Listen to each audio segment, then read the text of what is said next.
It's that time again, people. We're getting into the book recap for July of 2022 because it is the last Monday of the month, which is where I always give a little recap of all the books that were going on in this month. So there was only 3 for this month, and you might go, Kyrin, why is there only 3? There was 4 Wednesdays in the month. Well, this is the first time we've missed a book review in, I'm going to say like 2 years almost, maybe a year and a half, something like that.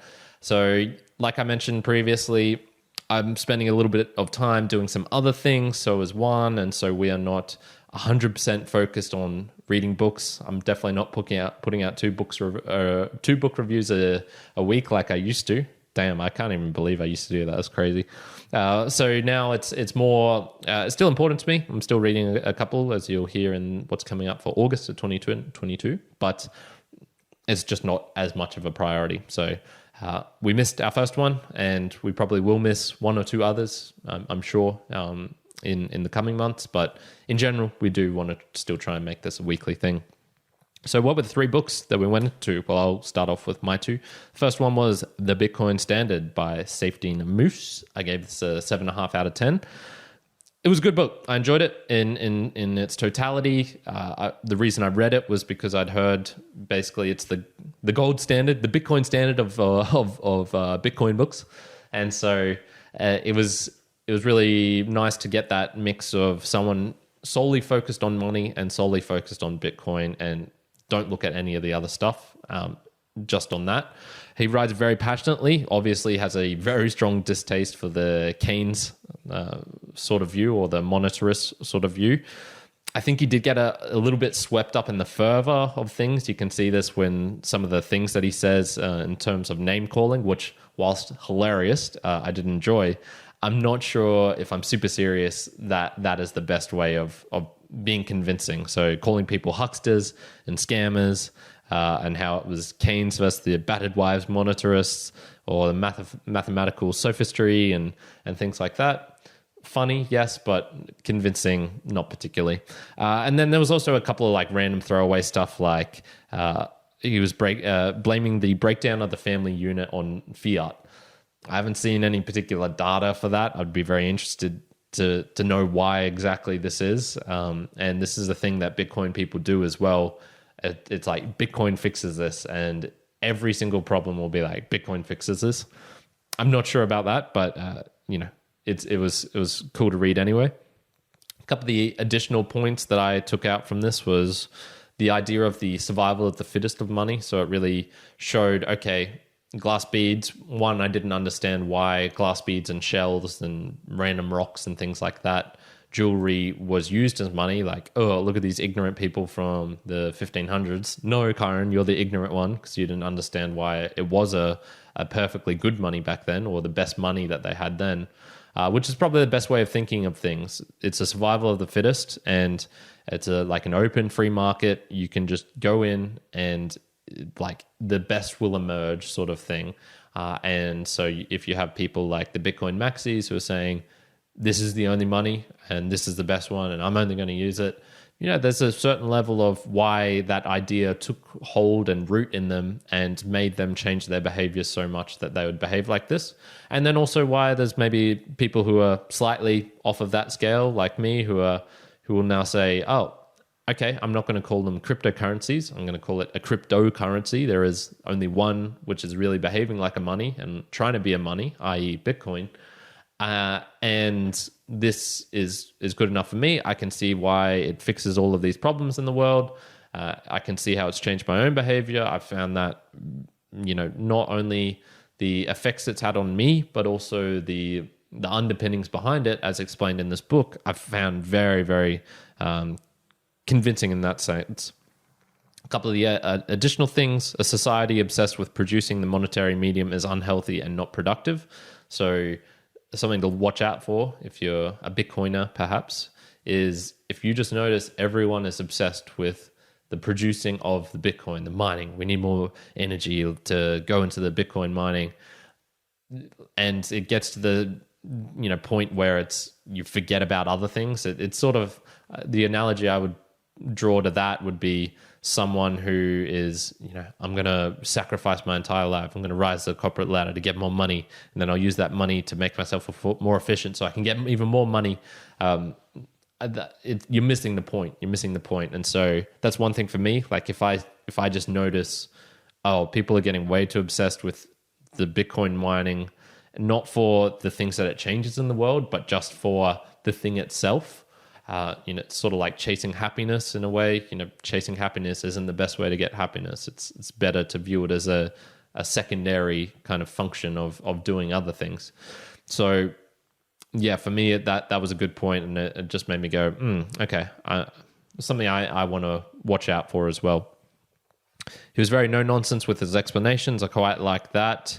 And also how he didn't make analogies like you'll see elsewhere, which is, public versus private keys. It's kind of like a wallet, like a real-life wallet. But those sort of things, it's so novel and new. I think it's better to not make analogies which are imperfect, but rather just say, this is this, this is this.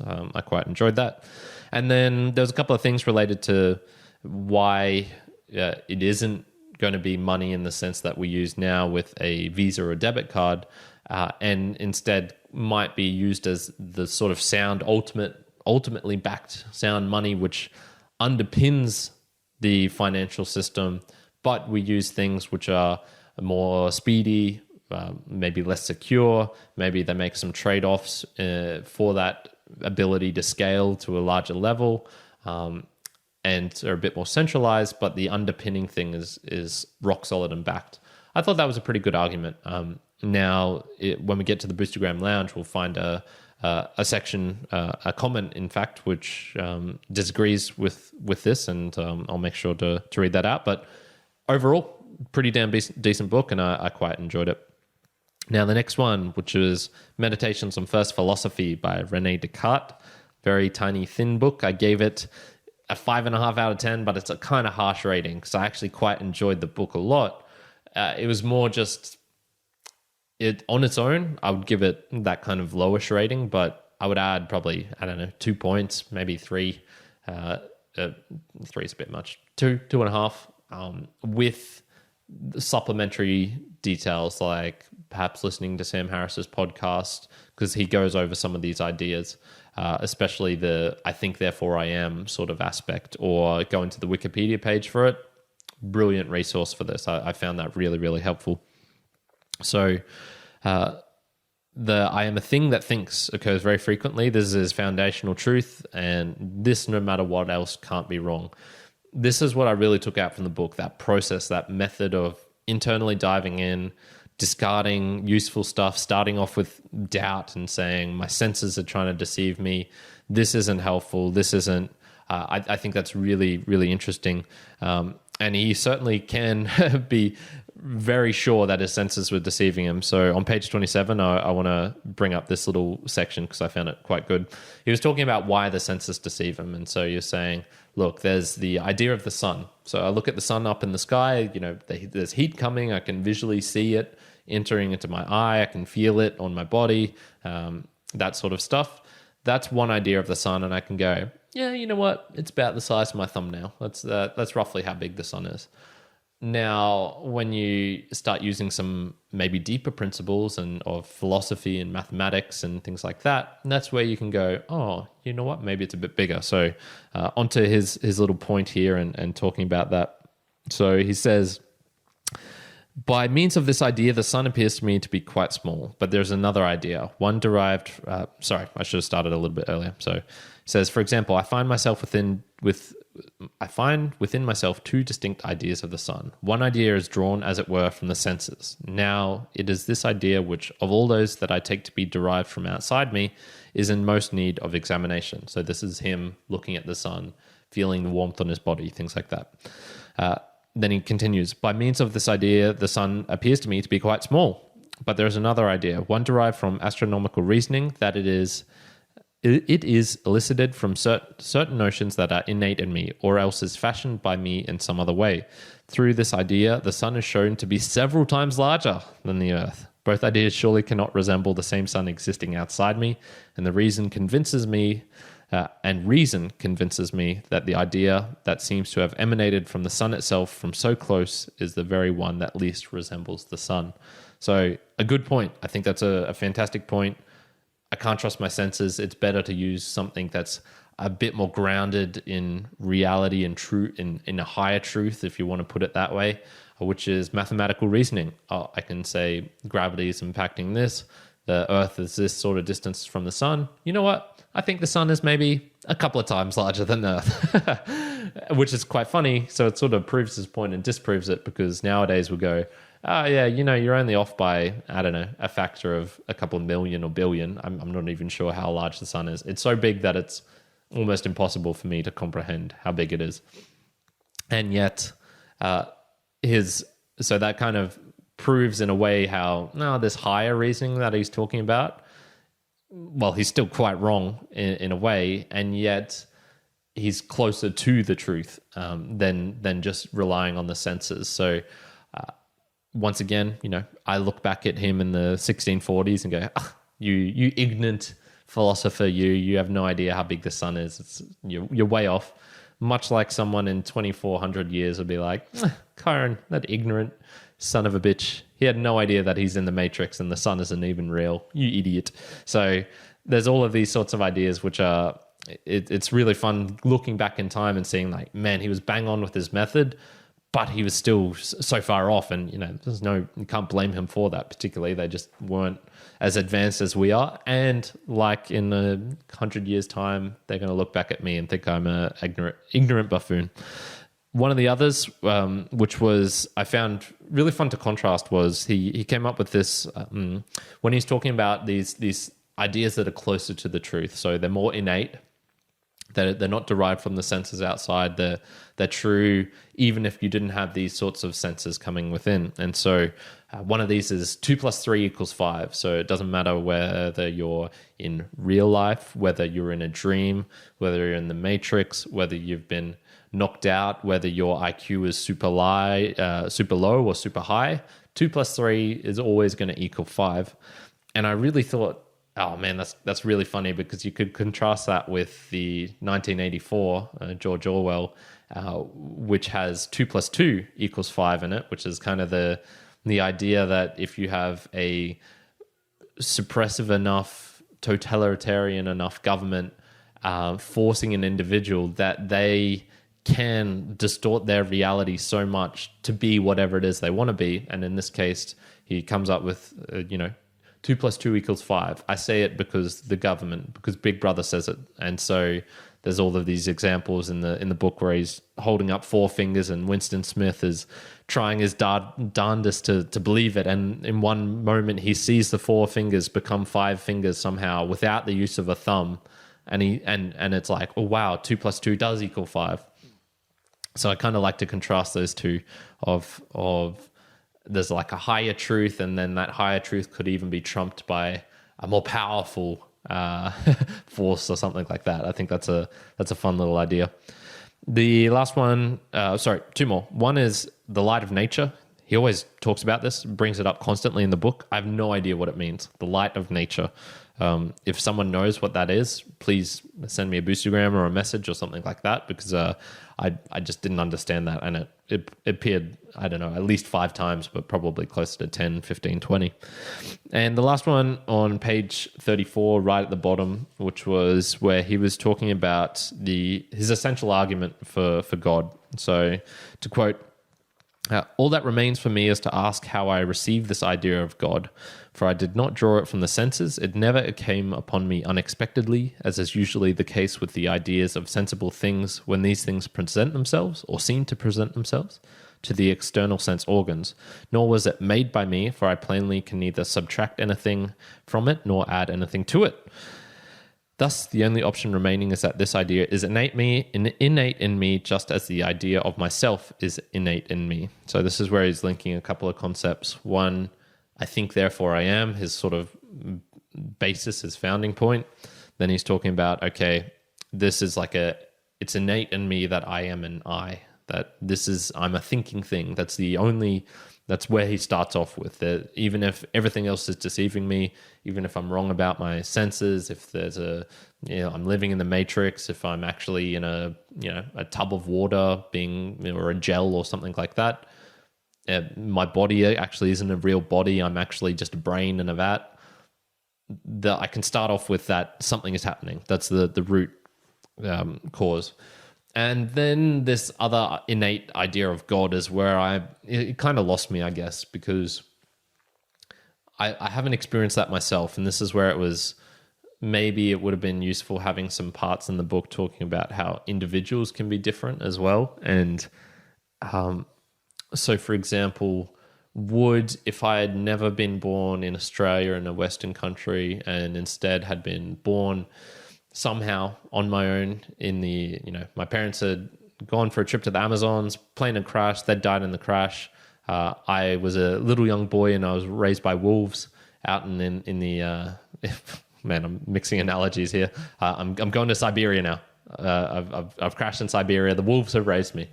And would this idea of God appeared to me whilst I was there, not knowing English language, not knowing other humans existed, things like that.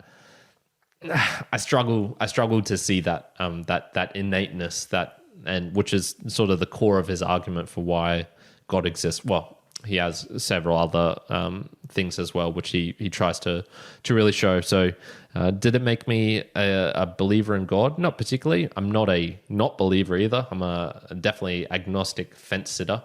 In fact, I'm probably even worse than an agnostic because they're open to all ideas but don't particularly believe them. I'm kind of like, I'll believe all of them. I believe God's not real and I believe he's real. Yeah, suck on that. So there we go. That was a fun read. I would actually recommend it just for the fact like it's so small. You'll be able to punch through it in an afternoon like I did, 2 hours maybe. On to Juan's review, which was Brief Answers to the Big Questions by Mr. Stephen Hawking. This sounded intriguing in some ways because in terms of a physics book, I don't actually want to know about the physics. There was once upon a time in my life where I kind of found it interesting. Nowadays, it's like, a quark, string theory. How's that going to help me in my day to day? It's not. Can be fun, and if you enjoyed it, hell, go into it. But this book actually wasn't that, and it was more about a really smart person talking about things that he knew very deeply, and then answers to that. It was kind of that mix, I guess, between scientific in a way, and then also him adding his personal things in it. And yeah, I suppose you'd need to read the book to get a feeling for where was he drawing lines between scientific stuff and personal stuff. And like Juan mentioned, he didn't particularly write this himself. It was sort of compiled. Like there was a compilation sort of idea to it as well. So I'm not a fan of those in particular. The compilation books I've read have not been really jumped out at me as awesome. So I'm glad Juan read it. I think he gave it a 6 out of 10. So if you like Stephen Hawking, if you want to know him a bit better, that's a good idea to do that, or just check out the book review itself. I'm going to jump onto the Boostagram Lounge now. Actually, before that, I want to do a big shout out, a thanks to someone who's been commenting on the book reviews, and she's gone through, I'm going to say like 15 of them, and left some really detailed comments. In particular, like I mentioned, the one on the Bitcoin Standard. I highly recommend reading this for a contrary point of view of Bitcoin and why it might not be such a great money. And this was by Anastasia Safronova, also known as Nastia for short, and really detailed, amazing comments. She actually even has an Instagram where she does book reviews in not only English, but in Russian, which was her mother language. And I'm just going to bring that up so I can tell you. So it's books I read daily, and it's got a underscore in between all of the words there. So recommend checking that out because she seems to enjoy our stuff, and I enjoy her stuff as well because she's read quite a few other books. Like she did one recently on 1984. I see she's done ones of Man's Search for Meaning here, on Dubliners by James Joyce, one I also did, Oscar Wilde. There's all sorts of books that in addition to us as well.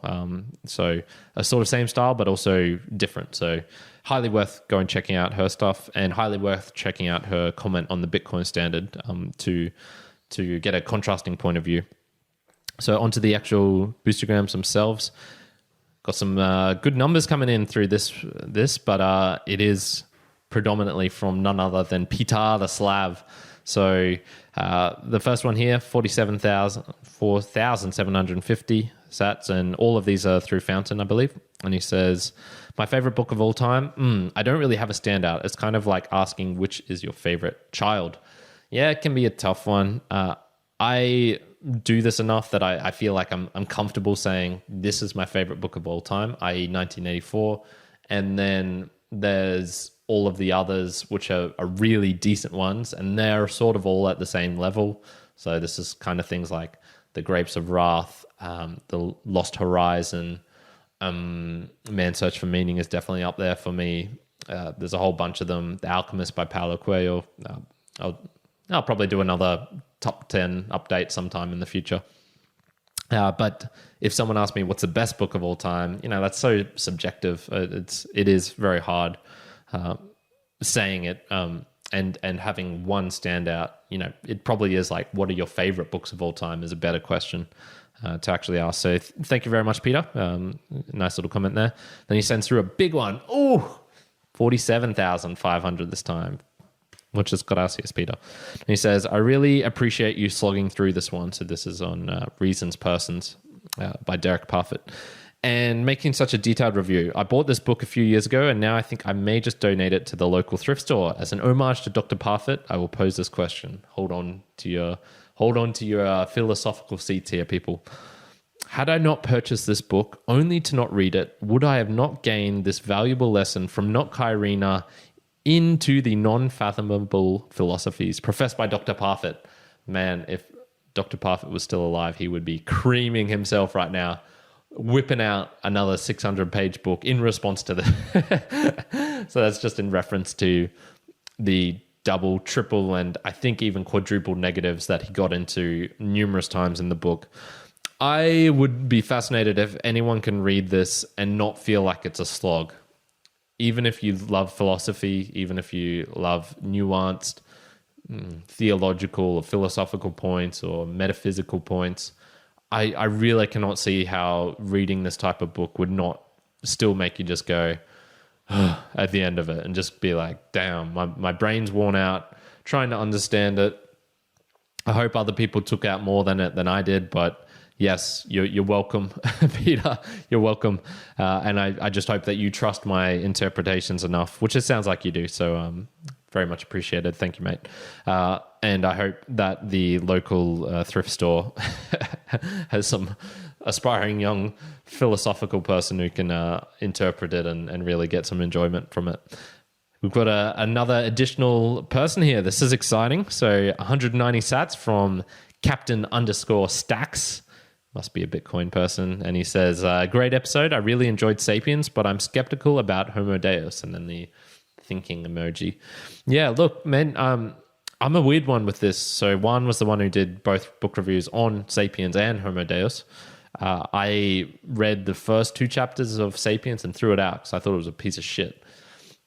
I'm willing to recant on that because too many people I respect have said it's a really good book.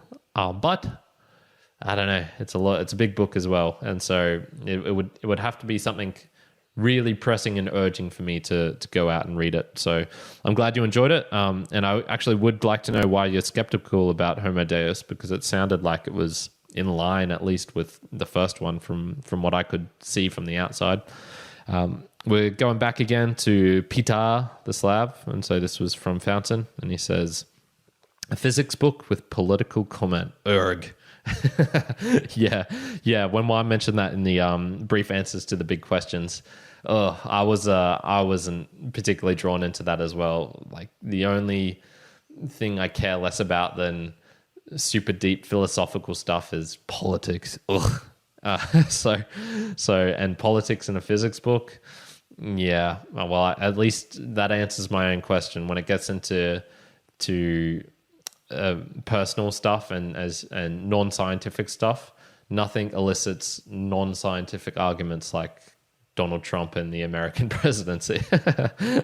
So there we go. Thank you very much, Peter. That was 4,750. And the final one from Peter again, he says 23,750. Man, Peter, you're bankrolling our expenses for the book reviews this month. Thank you very much, my friend, with a little bit extra on top. And he says, this is with regards to the Bitcoin standard. He says, communism is a fine idea as long as participation in it was completely voluntary. You're not entitled to other people's stuff, and Bitcoin prevents Keynesian theft of other people's stuff. Yeah, that, funnily enough, I wouldn't say that was super highlighted in the book. I think it came up, but the idea that it's an opt-in system is fucking fantastic. So, if you're anti-Bitcoin, that's fine. Just don't have anything to do with it. Don't buy any. Don't deal with people who have some themselves. Don't accept it. There's so many. What I really like about it is not only does the book sort of showed, hey, it's got a lot of the properties of what money is, and this isn't just random properties that he came up. When I went onto Wikipedia afterwards and looked at some other things, they pretty much agreed. Yeah, these are the important properties of money: the sort of store of value, the medium of exchange, and the unit of account. Those are the sort of the big three. I think there was one more on Wikipedia as like a 3.5 as well. But yeah, it had the properties, those aspects, and then it also has the more philosophical, like ethical stuff. People can't steal your money. It can't just be created out of thin air. It is completely voluntary. It is this sort of survival of the fittest, like I was talking about earlier. I like that. I find it fascinating and really worthy.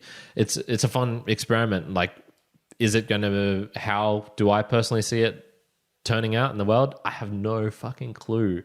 But all I can say is, like, it's changed my behavior, and it makes rational sense to me as to why it's a really sound money.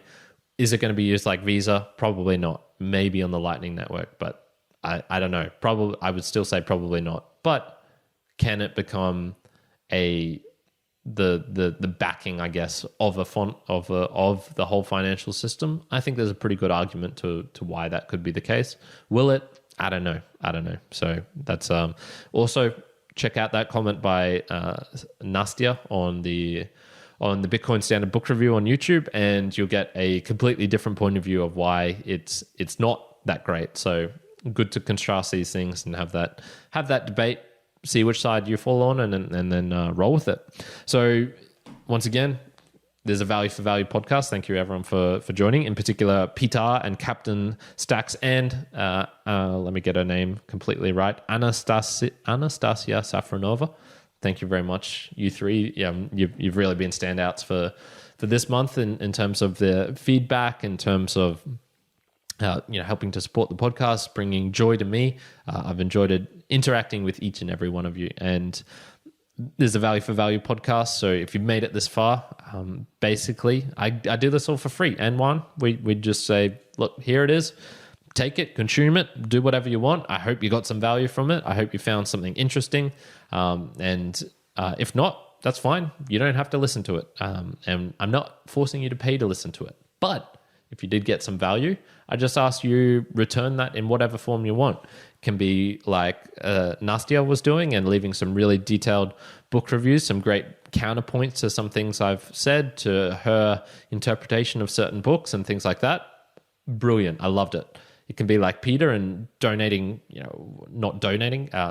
giving back an extreme amount, more than enough to cover the actual hosting for the podcast for this month. Brilliant. Thank you so much, Peter. I really, really do appreciate that, mate. And I send them back out. I'm not actually really hoarding them. I'm not taking sats from here and paying for the book reviews directly. Maybe one day that would be nice, but I'm just really enjoying the the giving even more value back to other people and getting more people on board on the value for value model. And then Captain Stacks, it's just really gratifying to know, someone else is out there. They actually listen to the book review.